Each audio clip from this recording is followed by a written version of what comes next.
Friends, Sujata family ಲಾಗ್ಗೆ ಸ್ವಾಗತ. ಇವತ್ತು ನಾನು ಮಾವಿನಕಾಯಿ ಉಪ್ಪಿನಕಾಯಿ ಮಾಡೋದು ಹೇಗೆ ಅಂತ ಹೇಳ್ಕೊಡ್ತೇನೆ ನೋಡಿರಿ. ಮಾವಿನಕಾಯಿ ಹೆಚ್ಕೊಂಡು 4 ಮಾವಿನಕಾಯಿ ಹೆಚ್ಚಿಟ್ಕೊಂಡಿದ್ದೆ. ಅದಕ್ಕೆ ಇಂಗ್ರೀಡಿಯೆಂಟ್ಸು ರುಚಿಗೆ ಸ್ವಲ್ಪ ಉಪ್ಪು, ಒಂದು 2 ಚಮಚದಷ್ಟು ಖಾರ ಪುಡಿ, ಸಾಸಿವೆ, ಮೆಂತೆ, ಇಂಗು, ಆಮೇಲೆ ಬೆಲ್ಲ. ಬಿಸಿ ಉಪ್ಪಿನಕಾಯಿ ಮಾಡೋದ್ರಿ ಇದು. ಹಂಗೆ ಉಪ್ಪಿನಕಾಯಿ ಅಂದ್ರೇನು, ಬಿಸಿ ಉಪ್ಪಿನಕಾಯಿನ ಮೊದಲಿಗೆ ಒಂದು ಬುಟ್ಟಿ ಒಳಗೆ ಭರಣಿ ಒಳಗೆ ಒಂದು ಚಮಚ ಮೆಂತೆ, 1 ಚಮಚ ಸಾಸಿವೆನ ಹುರ್ಕೋಬೇಕ್ರಿ ಚೆಂದಾಗಿ. ಒಂದು ಸ್ವಲ್ಪ ಅವನ್ನ ಹುರ್ಕೊಂಡು ಇಟ್ಕೊಳ್ರಿ. ಅದನ್ನು ಪುಡಿ ಮಾಡ್ಕೋಬೇಕು.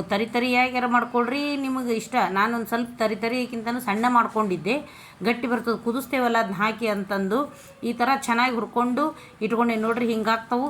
ಇದನ್ನು ನೀವು ಕುಟ್ಟಿಟ್ಕೊಳ್ರಿ, ಮಿಕ್ಸಿಯಾಗಾರ ಹಾಕ್ಕೊಳ್ರಿ, ಕುಟ್ಟೆರು ಇಟ್ಕೊಳ್ರಿ. ನಾನು ನಮ್ಮ ಮನೆ ಒಳಗೆ ಕಲ್ಲೊಳಗೆ ಇದ್ರೊಳಗೆ ಹಿತ್ತಾಳಿದ ಕಲ್ಲಿತ್ತು, ಅದ್ರ ಒಳಗೆ ನಾನು ಇದನ್ನು ಮಾಡಿ ಕುಟ್ಲಿಕತ್ತೇನೆ ನೋಡಿರಿ. ಪುಡಿ ಮಾಡಿ ಇಟ್ಕೊಂಡಿನಿ. ನನಗೆ ಹೆಂಗೆ ಬೇಕು ನಾನು ಹಂಗೆ ಮಾಡ್ಕೊಂಡಿನಿ. ನಿಮಗೆ ಯಾವ ಥರ ಬೇಕೋ ಆ ಥರ ನೀವು ಮಾಡಿಟ್ಕೊಳ್ರಿ. ಈ ಥರ ಪುಡಿ ಮಾಡಿಟ್ಕೊಳ್ರಿ, ಪುಡಿ ಆಗ್ತದೆ ನೋಡಿರಿ. ಅದು ಕಾಣಿಸ್ತದಲ್ಲ. ಇದು ಆಮೇಲೆ ಈ ಕಡೆ ಇನ್ನೊಂದು ಆ ಬುಟ್ಟಿ ಒಳಗೆ ಇವೆಲ್ಲ ಅದಕ್ಕೆ ಹಾಕೋ ಸಾಮಾನು, ಮಾವಿನಕಾಯಿ ಅವನ್ನೆಲ್ಲ ಹೇಳಿದ್ನಲ್ರಿ. ಬೆಲ್ಲ, ಆಮೇಲೆ ಪುಡಿ, ಇಂಗು, ಖಾರ ಪುಡಿ, ಉಪ್ಪು ಇದೆಲ್ಲ ಇತ್ತು. ಈ ಬುಟ್ಟಿ ಒಳಗೆ ಇದೊಂದು ಸಣ್ಣ ಗಿಂಡಿ ಇತ್ತಲ್ಲ ನೋಡಿರಿ. ಇದರಲ್ಲೇ ಒಂದು ಎಣ್ಣೆ ಹಾಕೀನಿ. ಆ ಗಿಂಡಿಲೇ ಒಂದು ಎಣ್ಣೆ ಹಾಕಿದ್ದೆ. ಅದಕ್ಕೆ ಸಾಸಿವೆ, ಜೀರಿಗೆ ಅವನ್ನೆಲ್ಲ ನೀವು ಹಾಕ್ಕೋಬೇಕು. ಇಂಗು, ಸಾಸಿವೆ, ಜೀರಿಗೆ ಅವನಿಷ್ಟು ಹಾಕ್ಕೊಂಡು ಅದು ಕಾದ ತಕ್ಷಣ ಅದು ಚಟಪಟ ಅಂತಂದು ಹಸಿದು ಇವೆಲ್ಲ ಹೋಗ್ತಾವೆ ನೋಡ್ರಿ. ಸಾಸಿವೆದು ಆ ಥರ ನೀವು ಅದು ಆಗ್ಬೇಕ್ರಿ. ಅದು ಅಂದ್ರೆ ಹಸಿದಿತ್ತಂದ್ರೆ ಕೈ ಬರ್ತದೆ.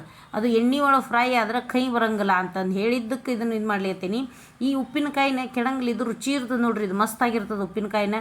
ಈಗ ಅದೆಲ್ಲ ಇದಾಗಿತ್ತು. ಈಗ ಹಿಂಗೆ ಹಾಕ್ಕೊಂಡೇನಿ ಒಂದು ಸ್ವಲ್ಪ. ನೀವು ಪುಡಿ ಹಿಂಗಾರ ಹಾಕ್ಕೊಳ್ರಿ ಅಥವಾ ಮುದ್ದೆ ಹಿಂಗಾರ ಹಾಕ್ಕೊಳ್ರಿ. ನಮ್ಮ ಮನೆಯೊಳಗೆ ಯೂಸ್ ಮಾಡೋದು ಪುಡಿ ಹಿಂಗು. ಅದಕ್ಕೆ ನಾನು ಪುಡಿ ಹಿಂಗೆ ಹಾಕ್ಕೊಂಡೇನಿ. ನಿಮ್ಮ ಇಷ್ಟ, ನಿಮ್ಗೆ ಯಾವ್ದು ಬೇಕು ಅದನ್ನ ಹಾಕ್ಕೊಳ್ರಿ. ಈಗ ಇದಕ್ಕೆ ನಾನು ಇದು ಆತು ನೋಡ್ರಿ. ಇದು ಎಣ್ಣೆ ಒಳಗೆ ಇದು ಕರಿಗೆದಿದ್ದು ಹಿಂಗೆಲ್ಲ ಕರಗಿದ ತಕ್ಷಣ ನಾನು ಅದಕ್ಕೆ ಹೆಚ್ಚಿದ್ದು ಮಾವಿನಕಾಯಿನ ಹಾಕ್ಕೊಂಡಿದ್ದೆ. ನಾನು ದೊಡ್ಡ 3 ಇದ್ದು ಆ 3 ಮಾವಿನಕಾಯಿನ ನಾನು ಹಾಕ್ಕೊಂಡೆ ನೋಡ್ರಿ. ಹಾಕ್ಕೊಂಡು ಇದ್ರೊಳಗೆ ಈ ಕೈ ಆಡಿಸ್ಕೊಳಿಗತ್ತೀನಿ.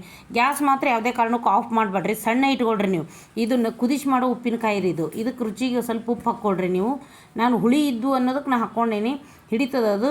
ಈಗ ಇದನ್ನು ಬೆಲ್ಲನೂ ಹಾಕ್ಕೊಳ್ರಿ. ಇದಕ್ಕೆ ಮೇನ್ ಇರೋದ ಬೆಲ್ಲ, ಸ್ವೀಟ್ ಇರ್ತದಲ್ಲ ಅಂತಂದು ರುಚಿ ಆಗ್ತದೆ. ಉಪ್ಪಿನಕಾಯಿ ಮಾತ್ರ 1/4 ಭಾಗದಷ್ಟು ಬೆಲ್ಲ ಹಾಕ್ಕೊಂಡಿದ್ದೆ. ನಿಮಗಿಷ್ಟ, ನೀವು ಕಡಿಮೆನೂ ಹಾಕ್ಕೋಬೋದು. ಅದು ಸ್ವೀಟ್ ಇದ್ರೆ ರುಚಿ ಅನ್ನೋದಕ್ಕೆ ನಾನು ಹಾಕ್ಕೊಂಡೇನಿ. ಇನ್ನೂ ಬೇಕಂದ್ರೂ ಹಾಕ್ಕೊಂಡವ್ರು ತಿನ್ನೋರು ತಿನ್ಬೋದು.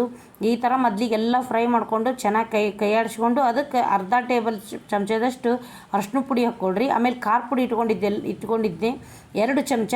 ಆ ಖಾರ ಪುಡಿನೂ ಹಾಕ್ಕೊಂಡು ಅದು ಕೈ ಆಡಿಸ್ಕೋಬೇಕು. ಚೆನ್ನಾಗಿ ಮಿಕ್ಸ್ ಮಾಡೋ ತನಕ ಮೊದಲಿಗೆ ನೀವು ಸಣ್ಣ ಉರಿ ಒಳಗನ ಕೈ ಆಡಿಸ್ಕೊಳ್ರಿ.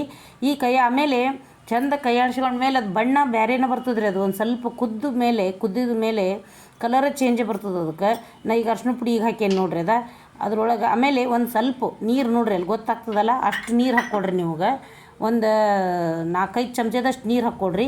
ಆ ನೀರು ಹಾಕ್ಕೊಂಡು ಕುದ್ದಾದ್ಮೇಲೆ ಅದು ನೀರು ಬಿಡ್ತದೆ. ಅದು ಅವಾಗ ನೀವು ಮೆಂತೆ ಪುಡಿ ಅದು ಮಾಡಿಟ್ಕೊಂಡಿದ್ರಲ್ಲ ಅದನ್ನು ಹಾಕ್ರಿ. ಅದಕ್ಕೆ ನೀವು ನೀರಾಗ್ಯದ ಅಂತ ಅನ್ಬೇಡ್ರಿ. ನೀವು ಉಪ್ಪಿನಕಾಯಿ ಅದು ಕುದ್ದಾದ್ಮೇಲೆ ಆರಿದ್ಮೇಲೆ ಗಟ್ಟಿ ಆಗ್ತದೆ, ಟೇಸ್ಟ್ ಬರ್ತದೆ. ಇದು ಬಿಸಿ ಅನ್ನಕ್ಕೆ ತುಪ್ಪ ಹಾಕ್ಕೊಂಡು ತಿಂದ್ರೆ ಮಸ್ತಾಗಿರ್ತದೆ ನೋಡ್ರಿ. ಈ ಉಪ್ಪಿನಕಾಯಿನ ನಾವು ಇದಕ್ಕೆ ಬಿಸಿ ಉಪ್ಪಿನಕಾಯಿ ಅಂತ ಹೇಳ್ತೀವಿ. ಮಾವಿನಕಾಯಿ ಬಿಸಿ ಉಪ್ಪಿನಕಾಯಿ ನಾವೆಲ್ಲ ಮಾಡೋದು ಭಾಳ ನೋಡ್ರಿ. ಇದನ್ನು ನಾನು ಕೊನೆ ತನಕ ನನ್ನ ವಿಡಿಯೋ ನೋಡ್ರಿ. Thank you friends.